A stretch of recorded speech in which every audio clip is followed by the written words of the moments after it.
W's and L's, the weekly recap show. We give a dub to the things that we like and L's to the things that we don't. Let's start off with my dubs. I'm giving a dub to Twitter or Elon or whoever you want to believe is the reason why Twitter profiles, locations are being exposed now. And it's the funniest fucking thing on one side. And on the other side, it's terrifying how all of these profiles from India and overseas can really shape black culture. It's the scariest thing in the world. So on one hand, people being exposed has been hilarious. Just seeing all these different countries and shit. There's Nicki stans and Drake stans being exposed left and right. There's political pages being exposed for being from Israel and all sorts of shit. The DOJ Twitter sites were in Israel. Yeah, like on one hand, it's funny as shit. And then you stop to think about it, and it's like, fuck. Oh, I've been telling y'all that everybody y'all interacting with on Twitter is fucking fake for years now. I know I've been saying that. Sure. Stop arguing with these people on Twitter because majority of the time they're not real. And even the ones that present as real are not real. They are pumping these fucking bots into that app. Most of the engagement is fake, man. It's not coming from where you think it is. It's not coming from the individuals you think they were saying it. Like, I'm sitting here thinking I'm arguing with a Drake stan named Jamal. OVO Jamal. OVO Jamal is in Turkey. He running it up right now. India. His name is Suresh in India. Drake is the best. OVO all day. I will never concede to UK bad fucks. Drake all day. OVO ho. Suck my ass. We are getting canceled for that. Right No. We not getting canceled because that's what the fuck is going on. I'm not even mad at Haresh. I'm not mad at him because we so dumb over here that we'll get on and we'll argue with Haresh like he up the street, like he Jamal up the street, right? It's dumb. It's dumb, and that's why there's an entire economy abroad with playing on our stupidity. Niggas in Nigeria too. Oh yeah. For sure. It's a couple motherfuckers in Bangladesh over here we arguing with about LeBron James versus Kobe Bryant. You know what's crazy about that is the fact that they are getting a check. Yeah, they're getting paid. The same things that we're doing. But it ain't market value, though. It ain't market value. They know how to do it, though, better. They will take $20,000 American dollars and run with that. And it'd be a full-time job. That's just so crazy. And it's crazy how it impacts our culture. And it's crazy how it makes us look. Because I swear to God, most of us in real life have been over the whole Drake Kendrick thing. But it's been a thing on Twitter ever since. It's never going to die. A year and a half. It's never going to die. Maybe we need to just be Twitter bots.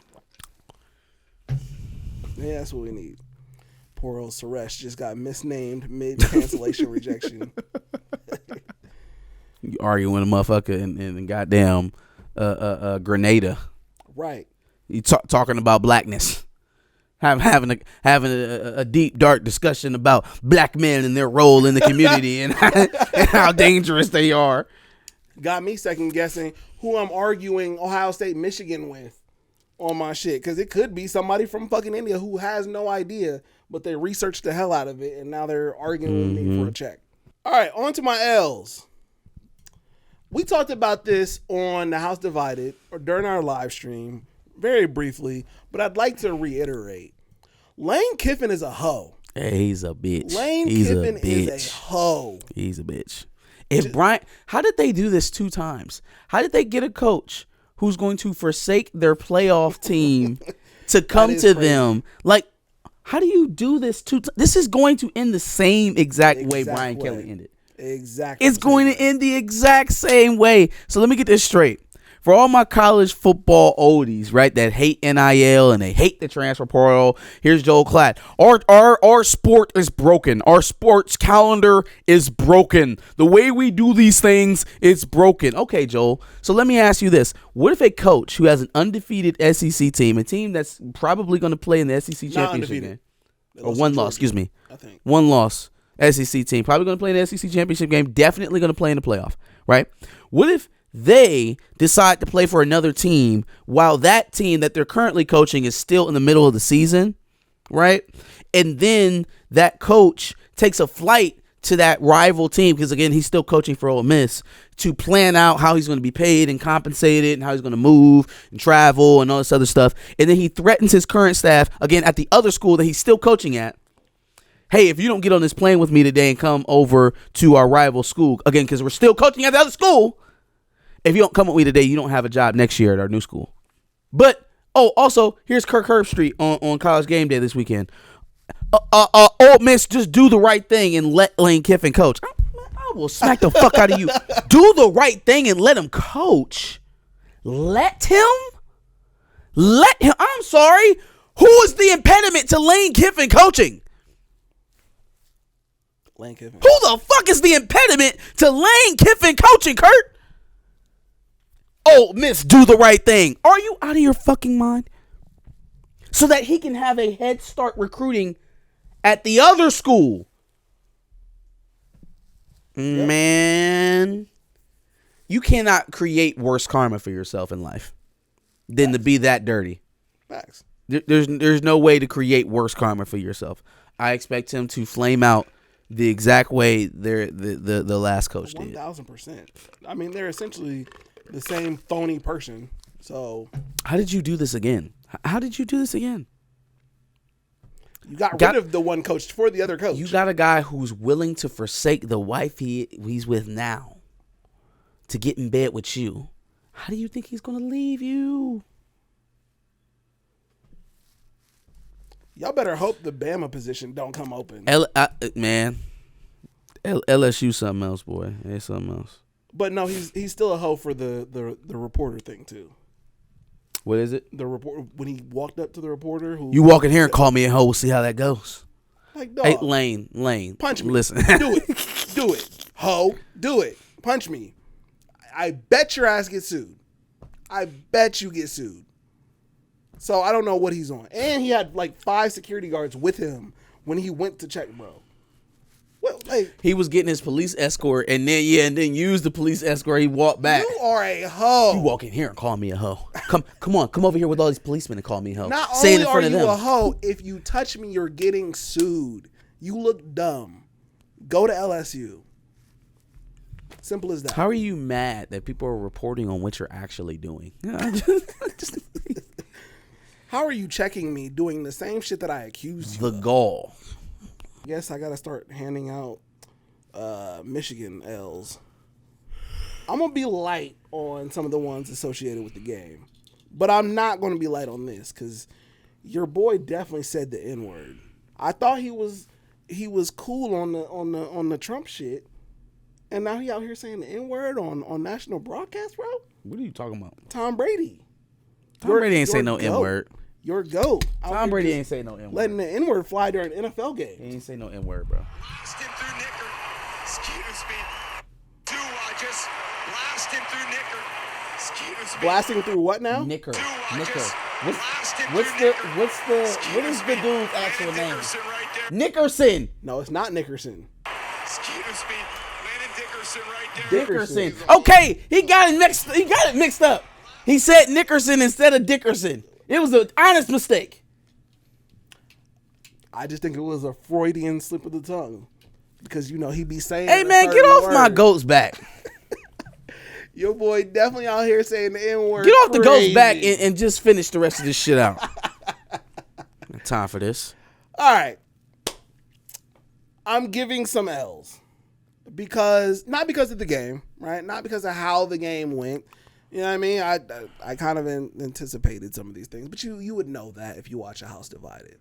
I'm giving some L's because there were some things said about my team and my coach throughout the last couple of years, and I just find some things funny that now that we're on the other side of things, is Sherrone Moore not some of the things that you said about Ryan Day when he was yelling at Lou Holtz?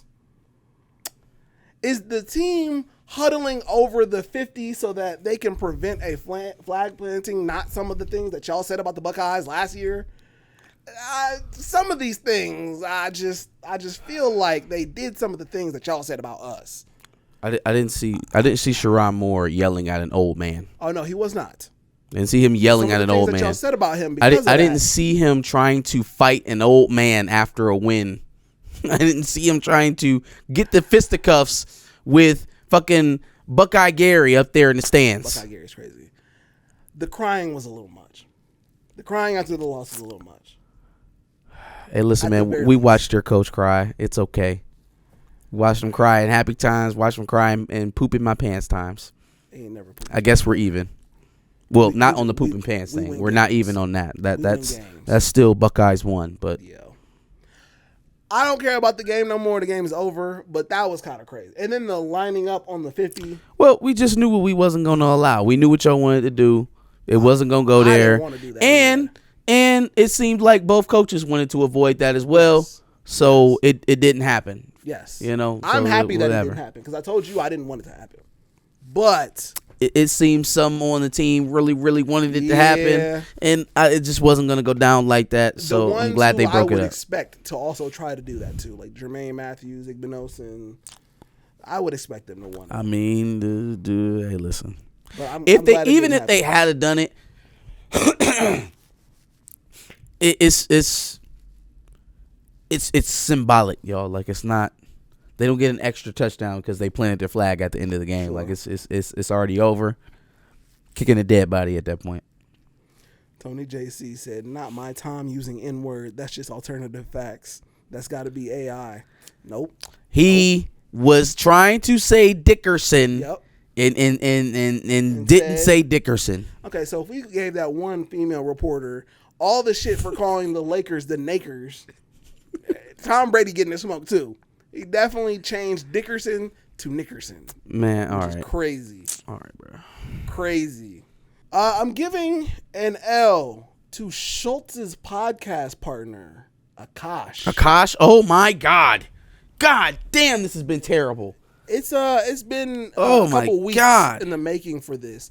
And at first, I'm going to be honest with you, I thought they were kind of just doing this for more publicity. For whatever this shit podcast. Real. This shit is real as fuck. Yeah, no, this shit is extra weird. So Akaash is a podcast host with Schultz on Flagrant 2, where Akaash, for the most part, seems to be on the opposite side of any kind of red pillars or anything like that. I mean, really he read Fresh and Fit down. Yeah. I think your shit is immature, and you know, my wife this and my wife that, and he's talked on other podcasts about his wife being a virgin, him and his wife being virgins late in life, and finding each other and losing their virginity to each other, and after marriage and shit. And, you know, just very anti-red pill, like you said. Which, that part of it works. I guess if you and your wife decided to, you know, stay, I guess, abstinent until marriage or whatever, you know, that's cool. That's cool. But then we find out more about her. You know, first of all, that he's this comedian dork and that she's kind of hot. And that she's very attractive, and so you kind of start to get this vibe. Which, I mean, he's rich, so it's not uncommon. But my point is how she treats him, how she kind of like demoralizes him. First of all, that whole thing about y'all both being virgins, I don't know if she told you that at one point, but I knew very, very shortly after she told you that you knew it was a fucking lie, because the shit that she be saying on her own podcast will let you know right away that woman is the furthest thing from ever being a 20-year-old virgin. Like, man, get the fuck out of here. She talking about, oh man, I was in all the drunk white frat boy houses, and I fell asleep over this dude's house after being drunk, and I didn't want to hook up, and then my butthole started hurting when I woke up in the morning. I'm like, oh my God, a harlot. Yeah, her being the frat boy cum rag is crazy. Like, yo, what is going on here? Bro, you somebody's wife. Yeah. And so you should what be is able going to on? Conduct yourself with some sort of class, at least. Like, talking about all these stories from yesteryears. And so crazy. Being married doesn't disqualify you from talking about sex or former sexual prior partner, excuse me. But it does fuck up the narrative if your husband said y'all were both virgins until y'all got married. You know what I'm saying? You know, the breadwinner, the one who's bringing most of the money and publicity to you, Yeah. You know what I'm saying? Would you be able to get this shit off if you wasn't a famous person's wife? Yeah, but then also she's talking about her co-host's husband. Oh my God. That shit was weird. She's talking about him like he's the best husband ever. We have beef. She's talking about his meat stick and all this other shit. I'm like, okay. How much more handsome he is, and my husband's great and all, but oh my God, your husband. It was absolutely demoralizing. And again, he set the standard of, my wife does this and me and my wife do this, and I'm not a jealous person because of this, and I would never care about her doing this because of this, and she has these type of values. None of that shit was true. None of it was true. Like, great job preaching the proper values, but you hadn't applied any of that shit because she's terrible. Awful. And then some of her responses too to the backlash of it all, like, why are you worried about us if it works for us? And it's like, okay, well, keep that shit between y'all. Stop putting it public. Keep that shit between y'all. As long as you are willing to air out your general displeasure for your husband, people are going to have something to say about it. It's airing it out for pay. What it's going to be. You're doing this for pay. The man got on his knee and re-proposed to her. First of all, I think they've only been married 5 years. That's re-proposing after 5 years is insane. I think he even made a joke about, this is a much better ring. This is a much bigger ring. This is a ring that you can shut up for the rest of the way. Like, that was his way of trying to assert his dominance because he knew he wasn't going to get it no other way.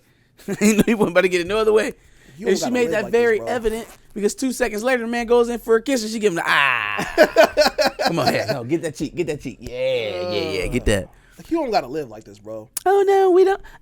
It's my it to show PDA. She on videos kissing the fucking dog. Like, shut up. God. Shut up. Stop talking. Talking is what got you into this place. Now you're talking yourself into a bigger hole. Oh, I don't really like PDA. PDA is my ick. I mean, she mouth kissing the fucking dog. Ugh. You mean the dogs can get kisses? But not your husband. Who got you the more expensive ring 5 years after you already married you. I just think, man, you don't have to be one of the red pillars who are obviously pitching a lifestyle that they don't even fucking live. But you also don't have to be a fucking simp. You don't have to live like that. You don't. It's just crazy. And you don't have to push your simp lifestyle out there and allow your wife to talk crazy about you while you bring home the money from everything. You out touring all the fucking time. You doing a podcast, even if it's successful. Not for a provider, provider dependent, really, because she don't want to make money. She wants to spend his money. She said that explicitly. Yeah. But even if it's beyond that relationship, it's just a general respect for another person. Like, how much is this like deprecating attitude that I have towards my husband? How far does it have to go? Like, I understand there's a social media aspect of it. They're both personalities, so they have to play up about it a bit. Yeah. But how far do you have to go? Like, there should be a line somewhere. Well, you know what's crazy is they are personalities. Her podcast wasn't doing all that great until all of this shit. I bet. Like, we were doing way better. When you hear her talk, when you hear clips of the show, it sounds like she's pushing the limits to go viral. Yes. Yep. She's talking about wild shit, trying to be controversial so that she can go viral. And this is the thing that hit. Yeah. And it only hit because homeboy Myron decided to put it out there. Yeah, he don't really like being talked about. Sure. So if he got one up on you, he gonna air that bang out for sure. We are better than you niggas. Again! First L I got is going out to the U.S. Army. U.S. Army has been going through a record streak of sexual assault cases. All right, so let's see here. Could be the largest number of allegations in its history, according to accusers of an Army doctor who's been abusing women under his care. It's the fucking doctors, man. It is. The fucking physicians and shit like that. Sickos. I believe that the article says there's over 80 women for this guy. Yet another nasty thing going on in the United States government right now. Yeah. A rash of sexual assault cases by an Army doctor. That's sick. I guess we could use that in 2025. Healthcare, relax. Next L I got is going out to Maino. Oh. Who said some wild shit this week on Fabulous and them podcast. Mm-hmm. Fabulous and Jim Jones, and because everybody has a podcast now. Next thing you know, Tony Yayo's gonna have a podcast. Memphis Bleak has a podcast. Because this is the way that you turn what's left of your fizzle or your buzz from your music career into money. Everybody coming on here.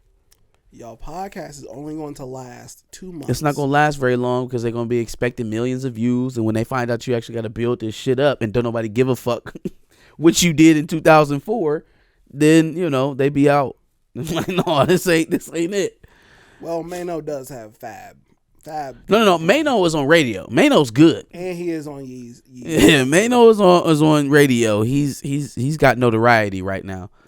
Yeah. But in any case, he's still saying some wild shit. So he's on the podcast and he's talking about, I guess, the like security that they run with or whatever. And I'm at the point where I talk to a nigga who got his license, right? Like, I got a nigga with me, got his gun license. Mm-hmm. And I tell the nigga, I bring him close to me, I whisper in his ear, I say, hey, yo, tonight, I want to see you use that gun. Hey, first of all. Hey, yo. Come on. Wrap this shit up. Wrap this fucking shit up. Jim Jones like, oh, that's what you say? Fucking pause. Here go Fab. Like, we need a commercial break. You said we want to see how you use that gun. We need a commercial break. Yeah, there was something already off about that when you leaned into his ear. Why are you whispering it? Ever so intimate. Why you gotta whisper it?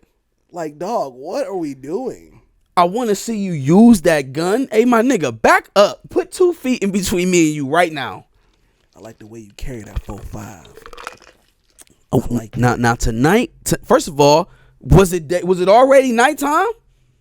If this is midday and you tell a nigga tonight I want to see you use that gun, we're out of the stratosphere on the Paul scale. Like, we are on another planet. We're on another fucking planet. Not you wanted to see homeboy use that Magnum. Tonight I want to see you use that gun. Hey, yo, Maino. Fucking relax, okay? First of all, even if I'm being gracious and I say, oh, well, he was talking about actually he want to see his security, you know, be tough or whatever. Right. That's what you say to a nigga? I want to see you use your gun? No, that's the last thing you want to see. No. That means your life is in imminent danger. That what too. kind of fucking shit is this? That too. That's There's crazy. no context where this is not Ayo worthy. Yeah, no, that's a no-go. Maino, what are you talking about? You sound crazy. You sound nuts. Yeah. No, Breck Warren, they're still on the radio together, and he's on Lip Service as well. Is he on Lip Service? Didn't he? Nah, Lip Service is just Yee and like 2 or 3 other girls. Maybe he'd be on there. Maybe I just seen him. He's definitely. I think he's been on there a few times. Okay. Well, he's definitely on radio. You know, syndication is nice. I want to see you use that gun, no Diddy. But he didn't put the no Diddy on there. Nigga said it like it was normal. Like, hey, what? Why are you whispering? What's yeah. Sometimes I get into a mode with a nigga and I whisper to the nigga and say, tonight I want to see you use that gun. You whisper that? You whisper that? Fuck is Paul, yo, man. can we get a timeout? This is We need a commercial break. We need a commercial break. That's the craziest. That's one of the craziest things I ever heard in my put life. the counter on. Gun is a pause. 30-second commercial break. I want to see you use that gun tonight. It's commercial break worthy. That's crazy. I forgot about when I get in that mode. What? No, don't get in that mode. Not right now. No, let me leave the room. Dave, he said, Not yo, that you mode. whisper that? Not in that mode. Oh, man. Sorry, I saw the clip, but I just had to play it. Summer Walker is getting an L from me. Okay. Hey, listen. I and again, this is gonna go back to something we was talking about with Akaash and his wife. I understand people have personas, right? Like, we're selling a product, so we have to present a certain way. Summer Walker has always been like the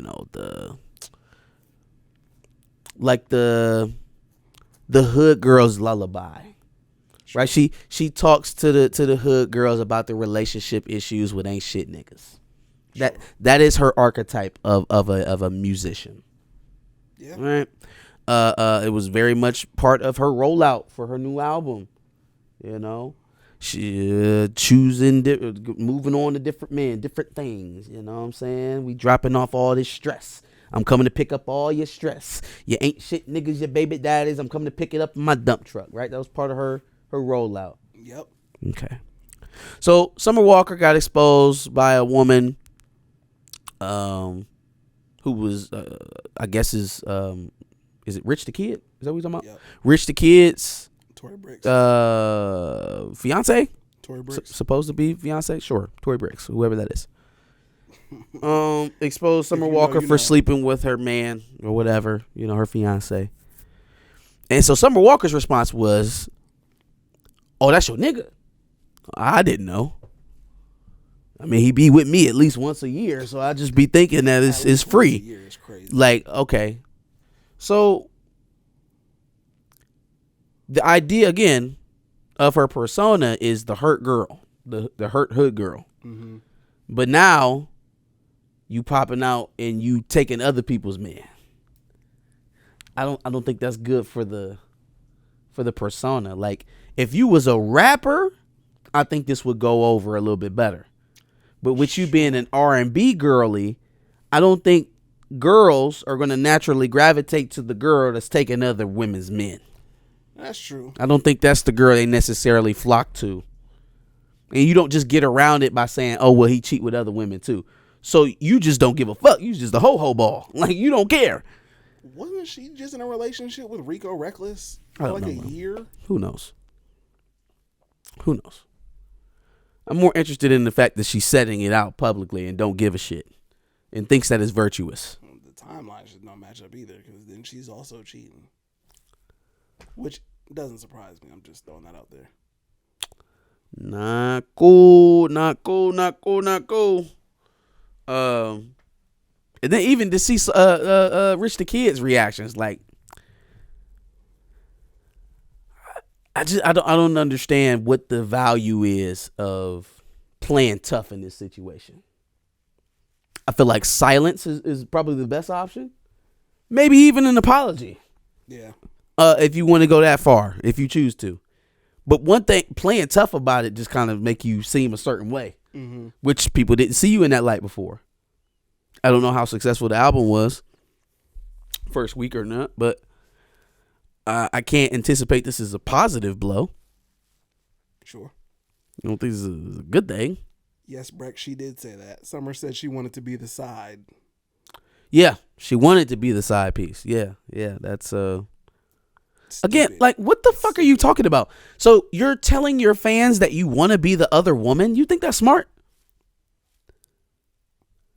Again, she's been selling herself as the hurt hood girly.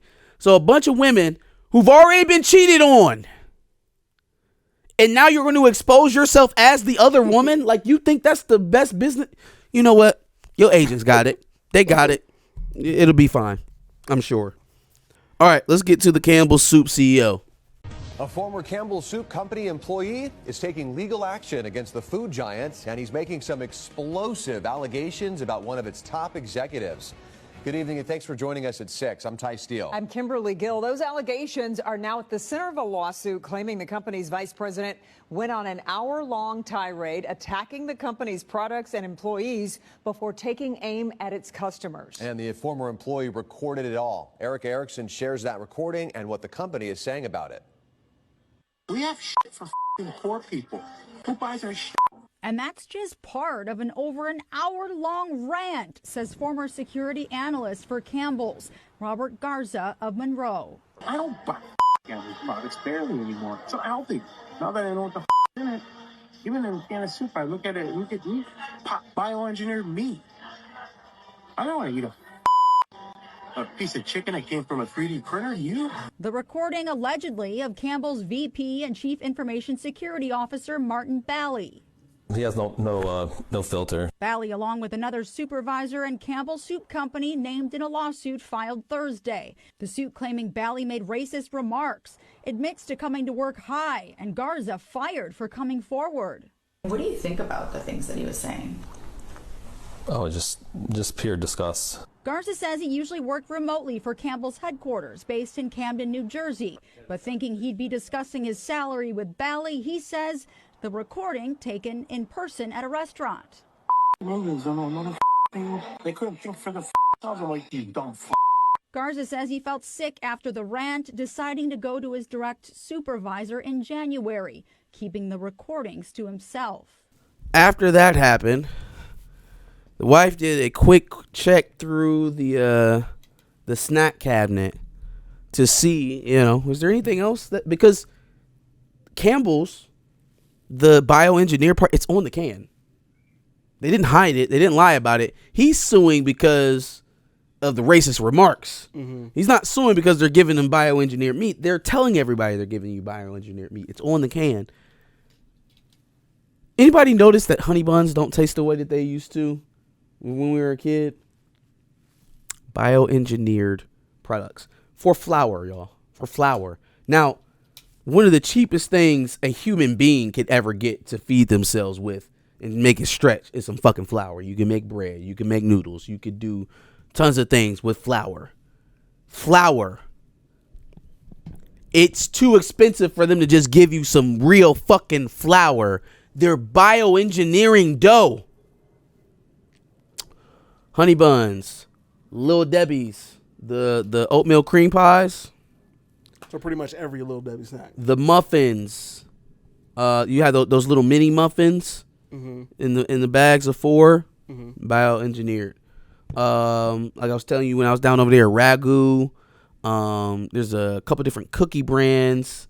Bioengineered for potatoes and mini muffins, things that are already cheap to make. Yo, I actually saw a TikTok not too long ago. Actually, it was probably last week. Of a person who was eating some ice cream brand. And the ice cream, like, it doesn't say ice cream on the package. Oh, yeah, Breyers. It's Breyers. It's Breyers. Breyers isn't ice cream. It's like frozen dairy frozen dairy dessert or something. Yeah, dessert. Yeah. And the reason why they had to change it is because they don't meet the FDA requirements for what needs to be in it to call it ice cream. That's crazy. They've been filling it like it's partly air. They just keep stretching it thinner and thinner, and then they put additives in it to make it stick together. So gums and adhesives, and glue, milk, fucking glue.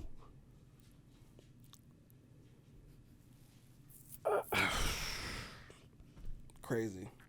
Yeah. Food for poor people. Yep. I heard I'm being goofy. Oh, okay. So Campbell is an easy brand to avoid. Most shelves have store brand soups. And I would like to think that there are more reputable brands out there. And once, like I was telling him, they own more shit than just the canned soup. Yeah, I looked it up. They're the ones who are the major behind the bioengineering shit. They got a lot of stuff. Pepperidge, yes, this is what Pepperidge Farm. V8, Snyder's of Hanover, the Pretzels, Swanson, I think TV dinners. Yep. A lot of shit. Yeah. That's crazy. Peace. It's been real. Like, share, subscribe. Let us know what you think about our Devs and L's in the prompt below. Put yours in there as well. We'll see you next week at 4:30, live and prompt, right here on the couch. Yes, and make sure you check out our playlist full of Devs and L's from previous weeks. See what we talked about in previous weeks. And you can catch us next Wednesday at 10 o'clock.